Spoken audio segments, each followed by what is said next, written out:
Olá, amigos ouvintes da Divulgar, como vamos? Espero que todos estejam bem. Eu estou bem e com uma vontade grande de passar essa reflexão para vocês que eu encontrei maravilhosa. O título dela, A Esmola da Compaixão. Nosso autor é Irmão X. Está lá na revista Reformador, agosto de 1956, o ano que eu nasci, hein, pessoal? E o meu aniversário também, de agosto. Página 7. Irmão X fala da casa dos apóstolos lá em Jerusalém. Eu agora estou estudando os apóstolos do Cristo, que eu estou fazendo o EAD, né, que é o estudo avançado da doutrina. E nós falamos sobre esse assunto recentemente. A história de Paulo Estevão, né, fala muito sobre a casa dos apóstolos. Então vamos ver o que o irmão X conta pra gente da esmola da compaixão, que ele vivenciou no dia a dia na casa dos apóstolos. Ele começa assim: de portas abertas ao serviço da caridade, a casa dos apóstolos em Jerusalém vivia repleta de rumoroso tumulto. Eram doentes desiludidos que vinham rogar esperança, velhinhos sem consolo que suplicavam abrigo. Parece que eu estou lendo Paulo Estevão. Interessante. Mulheres de lívido semblante traziam nos braços crianças aleijadas que o duro guande do sofrimento mutilara ao nascer.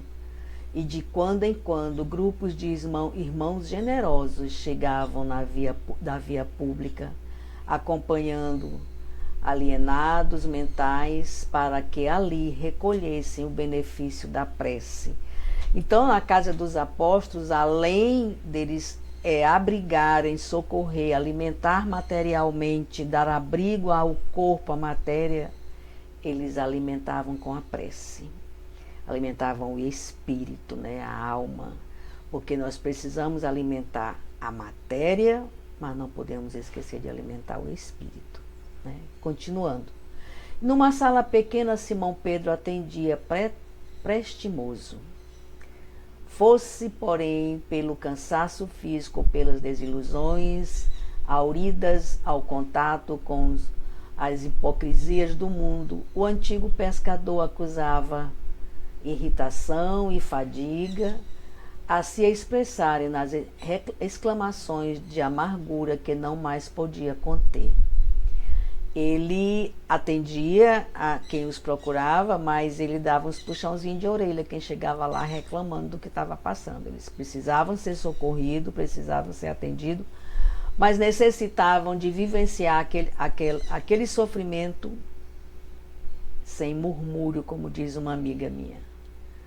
Observa aquele homem que vem lá de braços secos e destendidos. Isso Simão Pedro falando para um paciente, né? Uma pessoa que chegou lá, um mendigo pedindo socorro e fazendo milhões de reclamações. Então ele aponta para um homem que está chegando com os braços secos e destendidos. Observa aquele homem que vem lá de braços secos e destendidos. Gritava para Zenon, o companheiro humilde que lhe prestava concurso. Aquele é Roboão, o miserável que espancou a própria mãe numa noite de embriaguez. Não é justo que sofra agora as consequências? Ou seja, quando ele reencarnou, ele voltou com os braços secos, porque ele espancou a mãe em outra vida. E pedia para que o enfermo não lhe ocupasse a atenção. Logo após, indicando feridenta mulher que se arrastava buscando, exclamou encolerizado: que procuras, infeliz? Gozastes no orgulho e na crueldade durante longos anos. Muitas vezes ouviste o riso imundo à frente dos escravos agonizantes que espancavas até a morte. Fora daqui, fora daqui. E o Simão Pedro, ele era impaciente. Como ele tinha a visão de outros mundos, quando chegavam os mendigos, as pessoas procurando ele para socorrer, ele visualizava o porquê que ele estava vivenciando aquela situação. E aí ele não não tinha pena. Ele falava mesmo, você está vivenciando isso, por isso, por isso, por isso. Por que está reclamando, né? E a desmandar-se nas indisposição de que se via tocado, em seguida bradou para um velho paralítico que lhe implorava socorro. Como não te envergonhas de comparecer no pouso do Senhor, quando sempre devorastes o cetil das viúvas e dos órfãos? Era um cobrador de impostos, pelo visto. Tuas arcas transbordam de maldições e de lágrimas. O pranto das vítimas é grilhão nos teus pés. E por muitas horas fustigou as desventuras alheias, colocando à amostra, com palavras candentes e incisivas, as deficiências e os erros de quantos lhe vinham suplicar reconforto.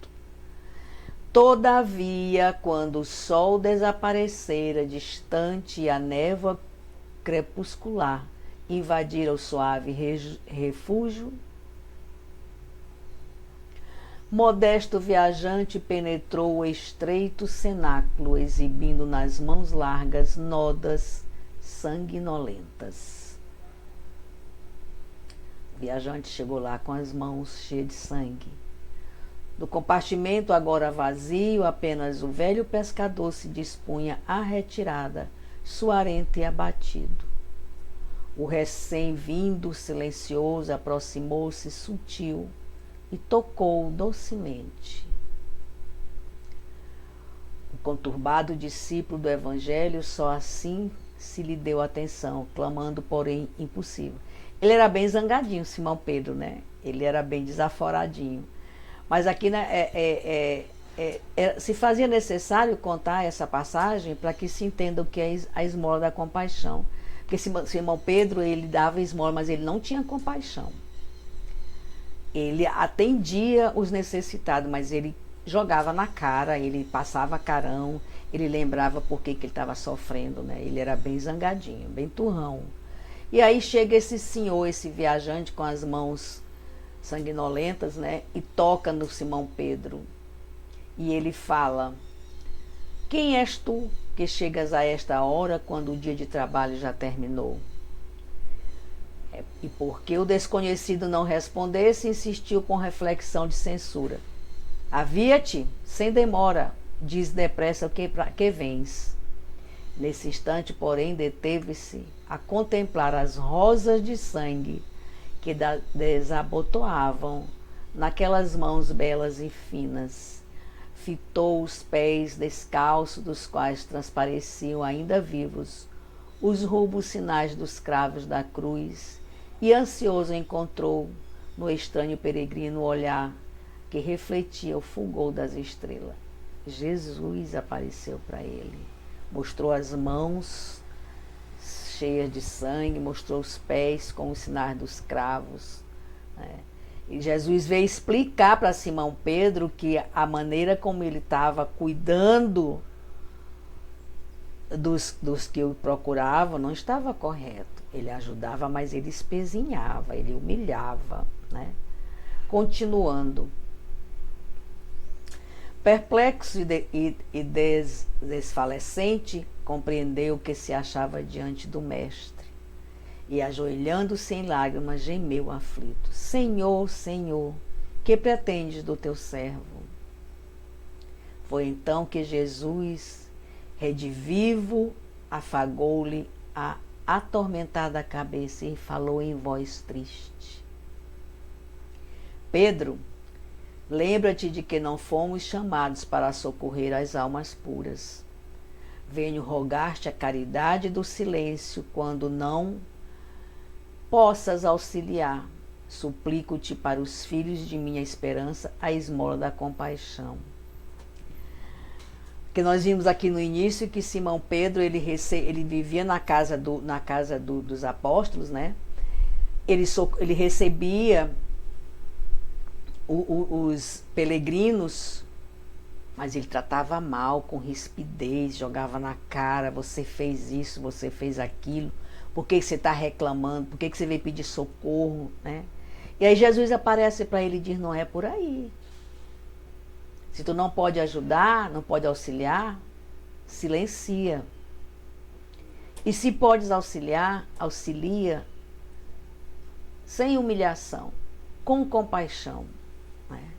Linda essa passagem, né? O irmão X conversando aqui com a gente agora, nos informando o que significa a esmola da compaixão. Continuando.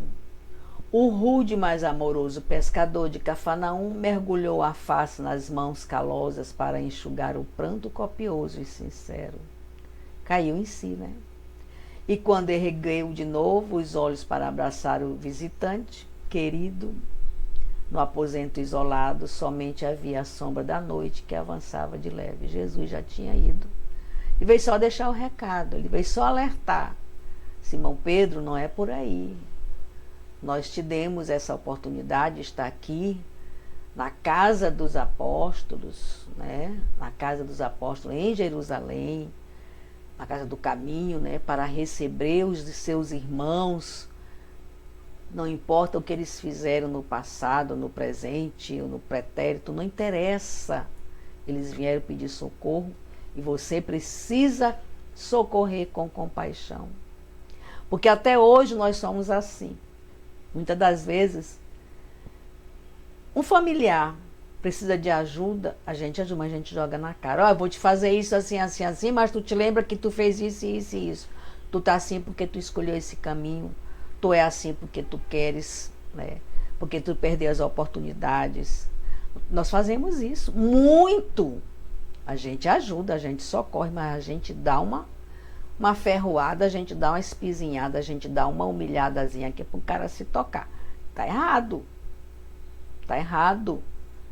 Nós precisamos socorrer, nós precisamos dar esmola com compaixão. Não importa quem foi, quem é aquele pedinte, aquele socorrido, aquele andarilho que está pedindo socorro. Se ele chegou até mim, até nós precisamos dar a mão e socorrer, sem perguntar o que ele fez. Mas Simão Pedro não, Simão Pedro jogava na cara. Né? Quem tu foste, quem tu és, por que tu estás aqui, por que estás reclamando, tu fizeste isso, isso e isso, vai-te embora, porque me procuras, infeliz. Assim que ele falava.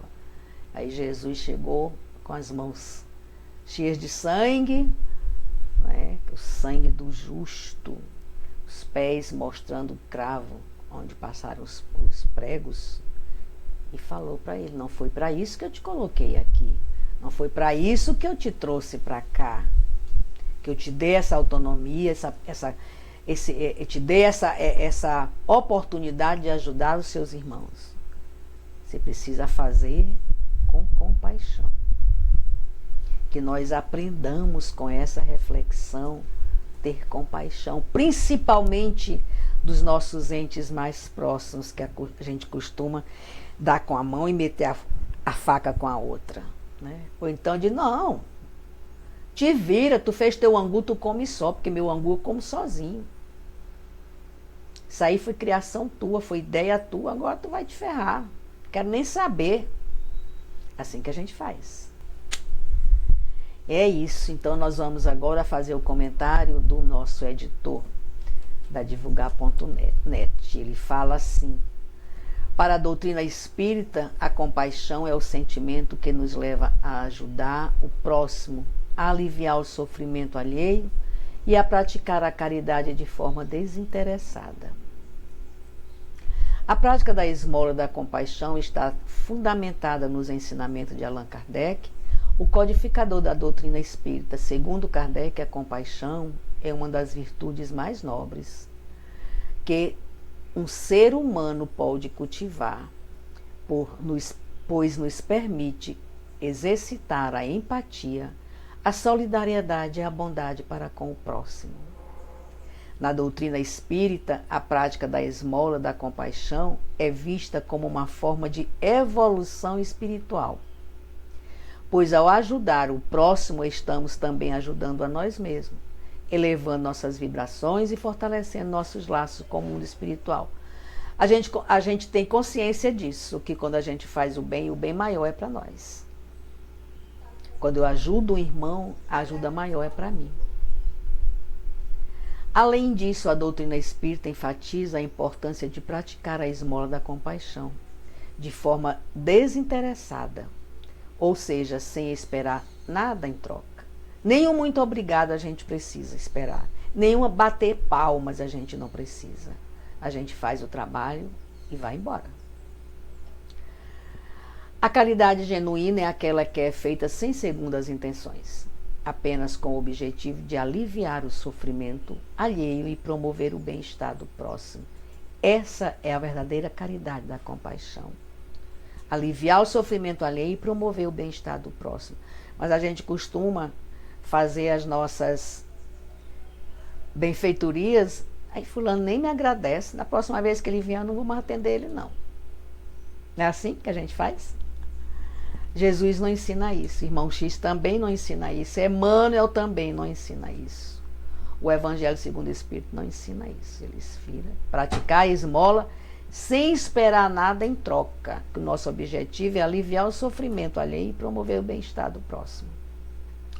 E assim a gente encerra mais uma reflexão, um aprendizado maravilhoso sobre a esmola da compaixão, né? A gente sempre acha que caridade é algo de pegar e entregar e ir embora, diferente da gente doar com o coração, sem olhar para trás, sem olhar para quem, sem olhar por quê, sem esperar agradecimento, né? Então, mais uma vez, agradeço a presença de todos, a companhia, a paciência.